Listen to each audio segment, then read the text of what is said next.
Kalau kronologis awal, aku mungkin sudah sebutkan tadi ya di acara pagi-pagi Ambiar dan di Polda. Tapi intinya sih, saya di sini mau speak up karena saya merasa kesempatan kedua ya, saya diberikan kehidupan lagi sama Allah setelah selamat dari, kalau saya bilang sih saya selamat dari maut ya, karena itu benar-benar saya kayak survive-nya saya selama hampir setengah jam lebih menyelamatkan diri.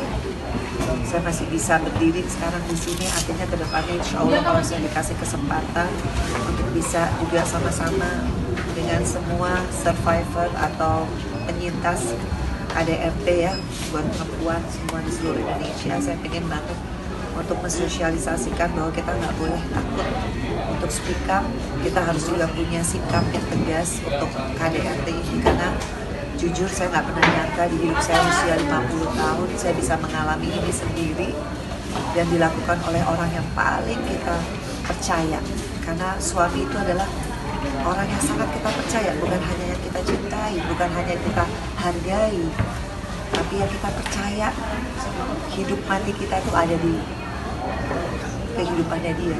Jadi saya rasa kalau kronologi saya udah nggak pengen cerita, karena kalau saya semakin mengingat itu, saya semakin deg-degan.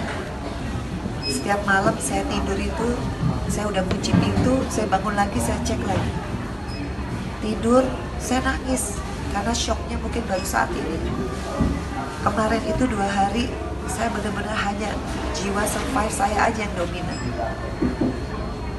Hari ketiga, keempat, kelima, sampai sekarang hari ke-8. Udah mulai saya redek ya, bahasa Jawa gitu, saya deg-degan terus. Saya kalau bangun itu bangun, aduh ada di mana nih? Ada siapa di sebelah saya? Atau mau tidur sekali malam kayak film, bagaimana saya lari sana lari sini. Sedikit lagi saya nggak mau cerita kronologi, saya cuma mau ke depan nih. Saya berusaha terus dalam sholat saya, ya Allah beri saya kekuatan, beri saya kekuatan ya Allah, supaya nggak sia-sia hidup saya di the rest of my life. Pasti dia ada maksud Allah. Insya Allah ke depan kalau pekerjaan saya bisa banyak menolong orang, khususnya korban KDRT. Saya bukan lawyer, tapi paling nggak dengan saya speak up, karena ini bisa terjadi sama siapapun, sama orang yang nggak bisa kita predik bahwa dia akan jahat sama kita, sama orang yang begitu saya sayangi, yang saya cintai luar biasa, tapi dialah yang hampir merenggut nyawa saya. Dan dia tidak mengakui buat saya itu menyakitkan, lebih sakit daripada sisa fisik yang saya rasakan, dari darah yang pernah saya keluarkan. Dia masih bisa berbohong, memanipulasi orang lain. Buat saya itu sedihnya luar biasa. Tapi saya nggak bisa nyalahin diri sendiri, karena saya masih ada Feral atau Lavania. Kalau saya terpuruk, kejadian ini jadi useless. Jadi kadang saya bilang sama Allah, ya Allah berikanlah saya kekuatan, petunjuk dan hidayahmu ya Allah, supaya saya bisa terus bermanfaat dengan apapun yang terjadi dalam kehidupan saya, meskipun ini rasanya pahit. Jadi saya berusaha untuk acceptance dulu dengan kejadian ini, dan saya memang berkomunikasi terus sama Allah. Memang banyak yang bilang saya harus ke psikolog, tapi saya lebih memilih, saya pengen sama Allah, saya pengen lebih banyak ngobrol di malam-malam sebelum saya tidur habis sholat isya. Saya bilang, ya Allah, sentuhlah hatinya supaya dia mengakui, meskipun saya tahu di pengadilan tidak butuh pengakuan, karena alat bukti, saksi, barang bukti semua sesuai. Tapi kalau dia mengakui, itu mengurangi dosa yang pernah dia buat, yang dia langgar sendiri janjinya demi Allah, demi Rasulullah, depan orang tua saya. Dan sampai saat ini tidak ada satupun keluarganya yang berusaha meminta maaf kepada keluarga saya, dan itu lebih mengecewakan hati saya. Tidak ada satupun dari keluarganya yang punya inisiatif, itikat baik untuk meminta maaf kepada keluarga saya. Saya diminta baik-baik, diminta baik-baik sebagai perempuan untuk berkeluarga menuju keluarga yang sakinah mawaddah warahmah. Tidak ada satupun keluarganya yang meminta maaf atas perbuatan. Tapi saya nggak heran, Ferry Irawan aja tidak pernah mengakui kesalahan. dia menyakiti saya, apalagi keluarga. Tapi saya bilang, ya Allah, hanya Kaulah yang maha membolak-balikkan hati manusia. Sentuhlah hatinya supaya dia mau mengakui kesalahan, juga supaya jalan hidupnya dia bagus. Tapi kalaupun enggak, itu memang bukan jadi urusan. Dan insya Allah hari ini saya sudah urus secara prosedur, secara administrasi bagaimana untuk perceraian.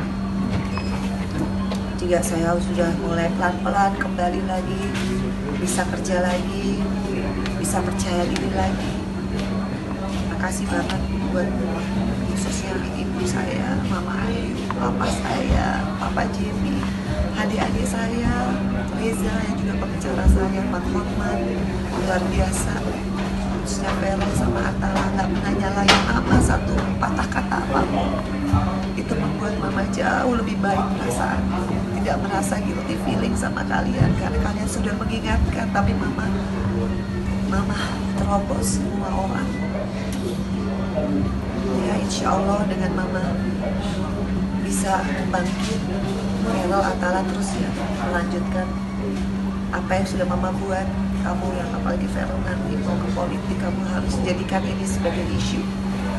Kalau kamu masuk ke politik, jadikanlah ini isu, karena yang mengalami ibu kamu sendiri. Itu yang harus kamu perjuangkan. Begitupun Atala, jadilah laki-laki, kalian berdua laki-laki, jadilah laki-laki yang sejati, laki-laki yang benar-benar bisa memuliakan ibu dan istri, gentle, mengakui kesalahan.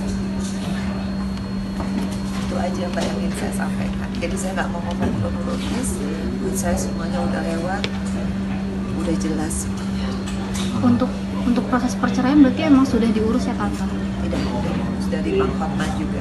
Hari ini juga saya nggak tahu gimana mekanismenya, tapi yang jelas saya akan terus lanjut dari proses hukumnya, proses perceraiannya, dan saya berusaha terus healing, terus waras dari ibu, karena tanggungan saya terhadap Fania luar biasa. Dia sering nangis, dia bilang aku nggak punya dada, aku bilang nggak apa-apa Fania, dulu juga kita berdua, nanti kamu ini udah hampir 7 tahun, Fania harus lebih rajin sholat, minta dada yang baik. Fania sendiri lagi Pak, supaya dia juga nggak malu, karena dia jujur dia baru senang punya dada 9 bulan, tapi nggak apa-apa, yang penting kita semua nih sekeluarga selamat daripada orang-orang yang ternyata tidak bisa menjaga saya. Soal perjanjian pranikah, apakah benar ada? Terus